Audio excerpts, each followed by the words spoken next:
అయినా నన్ను వ్యతిరేకించి కాపులు నన్ను నిత్యం తిడతానే ఉంటున్నారన్నయ్య, తిట్టిస్తా ఉన్నారయ్య తమరు. ఎందుచేత తిట్టిస్తున్నారో నాకు కొంచెం సెలవు ఇవ్వాలండి అయ్యా. ఆ రోజు ఉక్కు పాదాలతోటి మీ స్నేహితుడు ఉద్యమాన్ని అణిచేసిన మనిషి, ఉద్యమంలో తిరిగిన కులాన్ని, కులం కోసం పనిచేసిన నా కుటుంబాన్ని ఉక్కు పాదాలతో అణిచేశారు అయ్యా. తమకు తెలియదా సార్? ఆ రోజు ఎందుకు రాలేదని చెప్పేసి నన్ను వ్యతిరేకించే కాపులు కానీ నన్ను ప్రేమించే కాపులు కానీ అడగకపోవటం అనేది చాలా బాధపడుతున్నాను నేను. కనీసం అడగలేదు, మీరని చెప్పాలా? 5 సంవత్సరాలు ఎందుకు మాట్లాడలేదు, మీరు కాపోడికి చేయరానని క్వశ్చన్ చేస్తున్నారు. గీతమ్మ గారు కాపు కాదా? మీరైనా కాపు బాబు? హైదరాబాద్ వచ్చేస్తే ఇక్కడ మీ పట్టం కట్టేయాలా అయ్యా?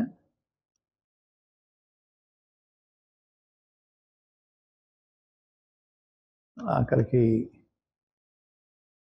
పవన్ కళ్యాణ్ గారు, మీ గురువు గారండి నాకు అప్పులు ఇచ్చిన కమ్మార్ దగ్గర నోట్లు ఉన్నాయేమో అని చెప్పి తెమ్మన్నాడు అన్నయ్య. దేనికోసం తెలుసండి? ఆ బాకీ తీర్చలేదని చెప్పేసి ఆ నోట్లు దావా వేసి జైల్లో పెట్టించాలని చూశాడు అన్నయ్య. పాపం ఒక అమ్మవారు మా బాకీ తీరిపోయని చెప్పేసి ఒక్కరు కూడా మా బాకీ లేరని చెప్పి సర్టిఫికేట్ ఇచ్చారన్నయ్య. మా తండ్రి గారి తగ్గించి అమ్మవారి దగ్గర అప్పు తెచ్చుకుంటామన్నయ్యా మేము. వారిని నన్ను విడదీయాలని కూడా చూశాడన్నయ్య. వాళ్ళ నోట్లు తెప్పించుకొని అవి దావా వేయించి జైల్లో పెట్టించాలని కూడా చూసేటన్నయ్యా. ఒక విషయం పవన్ గారు, మీ ఉద్దేశం 2 భార్యలు ఉన్నారు కదండి, ప్రస్తుతం కాపురం చేస్తున్న భార్య గారు ఉన్నారు కదండి, మీకు ఇష్టమైతే నెక్స్ట్ టైము ఎమ్మెల్యే సీట్లు మా ముఖ్యమంత్రి గారు అడగమంటారా? నన్ను అడుగుతా ఉన్నాను. ఇప్పిస్తాను, మీరు అనుమతి ఇప్పిస్తే. వదిలేసిన 2 భార్యలు ప్రస్తుతం ఉన్న భార్యకి సీట్లు ఇప్పిస్తానండి. జగన్మోహన్ రెడ్డి గారితో చెప్పి మీకు ఇష్టమైతే, మీకు అనుమతిస్తే ఇప్పించడానికి నేను తయారుగా ఉన్నాను అయ్యా. పవన్ కళ్యాణ్ గారు, మా తాతగారు కాపు, మా నాన్నమ్మ కాపు, మా అమ్మ కాపు, నా భార్య కాపు, నా కోడల కాపు. స్వచ్ఛమైన కాపులు మేము, నికార్సైన కాపులు. మీరు కూడా స్వచ్ఛమైన కాపు అయితే మీ రికార్డు బయట పెట్టండి. మీ అమ్మగారి చరిత్ర, మీ నాన్నగారి చరిత్ర, మీ పుట్టినూరు, మీ తాతగారి ఊరు, మీ అమ్మగారి ఊరు, ఇవన్నీ కూడా బయట పెట్టండి. నికార్సైన కాపు మీరా నేనా తెలియాలి లోకానికి. కాపు ముసుగులో కాపోడు చేయరా అని మీరు మాటికి మీ కార్యకర్తల చేత చెప్పిస్తూ ఉన్నారు. ఇందాక అడిగినట్టుగా గీతమ్మ గారు మా కాపు కదా? గీత గారు కాపు కదా? గీత గారు పోటీ చేయకూడదా?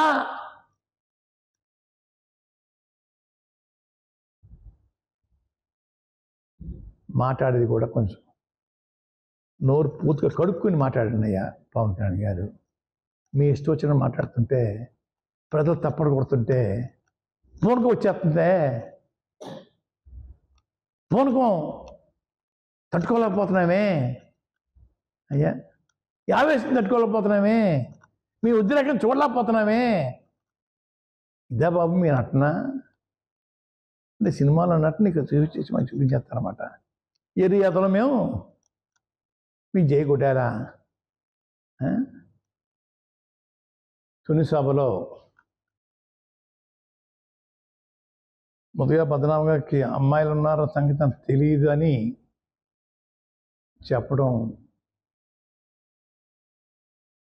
వాళ్ళు చెప్తే తెలిసిందే నాకు. అమ్మాయిని దూరం చేయడం కోసం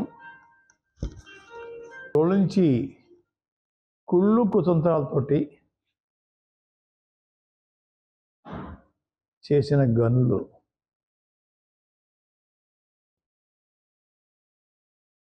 అమ్మాయి పద్మనాభ గారు అమ్మాయిని తెలియదని బొంకుతూ ఉన్నాడు ఆయన.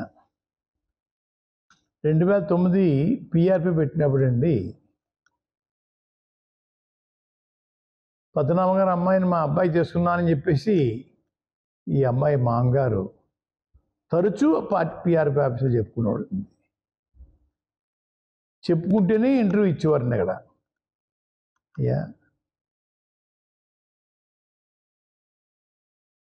వారి సేవల్ని గుర్తించమని, అంటే ఈ అమ్మాయి మామగారు సేవలు గుర్తించమని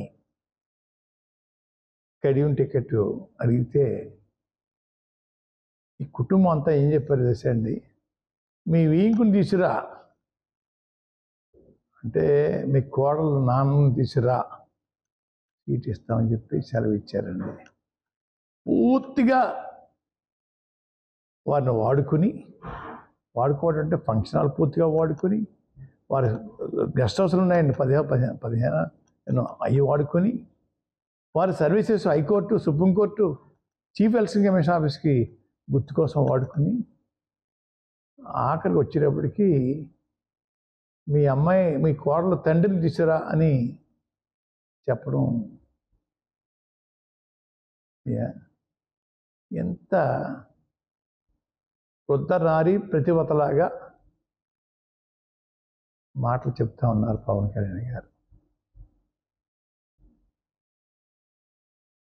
మీ స్థాయికి తగునా పవన్ కళ్యాణ్ గారు అని అడుగుతా ఉన్నాను.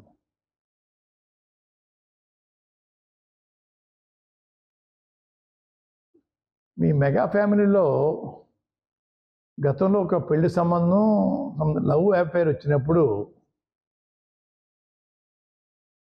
ఆ హీరో నాయి బ్రాహ్మణ్స్ కులానికి చెందిన వారని చెప్పేసి ఒక్క సినిమా బుకింగ్ కూడా లేకుండా కుసించి చచ్చిపోయేలాగా ఆఖరికి ఆత్మహత్యకి ప్రేరేపించిన గనులు మీరు. అది కూడా చెప్పచ్చు కదండి అయ్యా. ఇలాంటి ఘనకార్యం చేసేదని చెప్పచ్చు కదండి అయ్యా. మొన్న చెప్పాను, మీ కుటుంబంలో అమ్మాయిల గురించి కూడా చెప్పాను. అది కూడా చెప్పని అడుగుతున్నానండి అయ్యా. ఏమి చెప్పరండి అయ్యా. 3 లక్షల మెజార్టీతో గెలుతున్నా అని చెప్పేసి పదే చెప్పుకొని ఈ రోజున చిన్న చేతగా నటీనటుల చేత ప్రచారం చేయించుకుంటున్నారు. అంటే మీ ఓటమి మీకు తెలిసిపోయింది. ఇక తెలిసిపోయి వాళ్ళని వీళ్ళు ఎందుకు బాధపెట్టాం అని అడుగుతూ ఉన్నాను అయ్యా. నిత్యం ఒక ఊర్లో మాట్లాడేదానికి ఇంకో మాట్లాడేదానికి సంబంధం లేని భాష మాట్లాడుతూ ఉన్నారు మీరు పవన్ కళ్యాణ్ గారు అయ్యా. అలాగే ఉద్యమం వైఎస్ఆర్సీపీ చేసిందని వారు ఒత్తిడితోనే చేశామని చెప్పేసి వారు మాట్లాడడం ఎంతవరకు న్యాయమని అడుగుతా ఉన్నాను. 20 సంవత్సరాల క్రితం ఉద్యమాన్ని వదిలేసిన తర్వాత ఇద్దరు పెద్ద మనుషులు చంద్రబాబు నాయుడు గారు మన రిజర్వేషన్ని ఇస్తాను, పునరుద్ధరిస్తాను పదే అయ్యా సభల్లోనూ మేనిఫెస్టోలో పెట్టింది అడగాలని చెప్పేసి నన్ను రోడ్డు మీద లాగారండి అయ్యా. జగన్మోహన్ రెడ్డి గారు వారి సైన్యం లాగలేదండి అయ్యా. అంటే వారికి అమ్ముడైపోయి నేను ఉద్యమం చేశానా? ఈ మాట్లాడుతున్నారు పవన్ కళ్యాణ్ గారు. అమ్ముడైపోయినామో అని గతంలో నేను పనిచేసిన పోర్ట్ఫోలియోలో ఏదో కుంభకోణం ఉందామో అని సిబిసిఐడి, ఏసీబీ, ఇంటెలిజెన్స్ వగేరా డిపార్ట్మెంట్ల చేత జల్లెడేయించాడయ్యా మీ గురువు గారు నా మీద. ఎక్కడ తప్పు దొరకలేదండి అయ్యా. ఆఖరికి ఉద్యమంలో అయినా సరే అమ్ముడైపోయిన డబ్బు ఎక్కడుందో చూడమని చెప్పి పరమాయించారన్నయ్య మీ గురువు గారు. లేదండి అయ్యా, అలవాటు ఉంటే కదా నా మీద దాడి చేయడానికి. అలవాటు లేని మనిషినండి అయ్యా. అయ్యా, ఆ ఉద్యమం కులం కోసం వారు చేసి బలైపోయినండి అయ్యా. బలైపోవటం కాదు, భూస్థాపితం అయిపోయినండి అయ్యా. చేశారండి అయ్యా నన్ను. అయ్యా, అయిన కాపు, స్వచ్ఛమైన కాపు మీకు చరిత్ర నుండి చెప్పండి. మీ చరిత్ర చెప్పండి, బయటికి లోకం చెప్పాలా. ఎవరు కాపో, ఎవరు కల్తీ కాపో ప్రజలు తెలియాలి. ప్రజలకి తెలుసుకోవాల్సిన అవసరం ప్రజలకు ఉంది. తెలియపరచవలసిన అవసరం బాధ్యత మీకుంది. తెలియపరచాలా.